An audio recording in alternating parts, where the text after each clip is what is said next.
Hi guys, my name is Joyce, Hi, and my name is Jagrit Tulsyan. and today we'll be talking about the Thailand flooding which took place in 2011. Let us begin. So this presentation is going to be divided into four sections. The first section is going to cover the cause of the flooding. The second section is going to cover the environmental impact. The third section is going to be covering the social impact.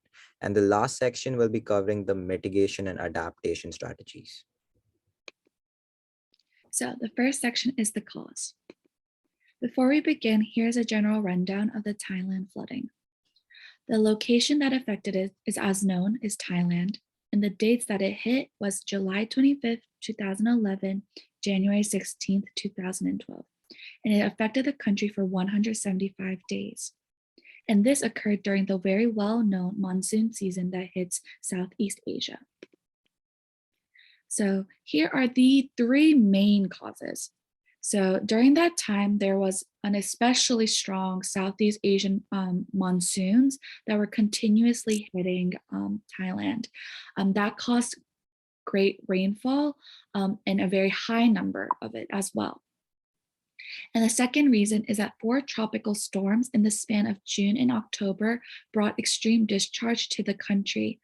And finally, the third reason being, as I said before, it was during monsoon season, meaning that floods were not uncommon, they were quite common. But in this year specifically, it struck the country a lot harder. Next, we'll be talking about the magnitude and environmental impact of the flooding. Now, talking about the magnitude of this flood was 7.5, and it affected a very vast area of land, about 97,000 kilometers square of area. And it affected mainly the provinces of northern, northeastern, and central Thailand. And not only that, it also affected the capital city of Bangkok. Then the next question that arises is, does magnitude change because of the climate? In a short answer, yes, the magnitude does change because of the climate, because the main cause for this flood were mainly two things: strong Southeast Asian summer monsoon and tropical storms. And both of these factors contribute in excess monsoon rainfall. So as the climate changes, the amount of rainfall might change, which might increase the magnitude of the flood as well. Now, there are many anthropogenic factors that might affect the flooding as well. One of it is called Southern Oscillation Index, also called as SOI. And during the monsoon season, the SOI is relatively positive, which causes high monsoon rains, which might increase the flooding as well. So let us dive into the social impact. In regards to casualties, there was a total of 815 deaths, but in total, the floods did affect 13 million people. When it comes to monetary damages, the flood caused in US dollars $46.5 billion in damage. And to dive into those damage, it was mainly property damage that was heavily affected, and 9.1% of the total land area was damaged.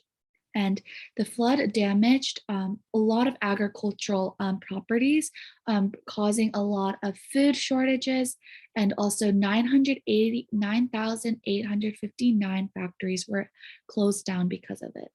And due to these damages, about 660,000 jobs were affected, and this information was collected in the time period of November 25th, 2011. So to diving deeper into the social impacts, this was one of the major issues, was that Thailand had allocated $3.85 billion for the people for assistance, restoration, and compensation. However, the problem was that a lot of this compensation depended heavily upon self-reports by victims of the flooding, but a lot of times this money was taken advantage of or exaggerated. So the people who needed it weren't able to get the help they need. And in addition to that, there was no adequate resources from the Thailand leaders, and also the incentives to assess the claims as well. Now, lastly, we're going to talk about the mitigation and adaptation. So the government had undergone many strategies for the adaptation and for the relief funds. So one of the things they did was they started a 24 by 7 emergency operations center, which was coordinating with all the areas that was affected, and they were warning people, and they were undergoing many relief efforts as well.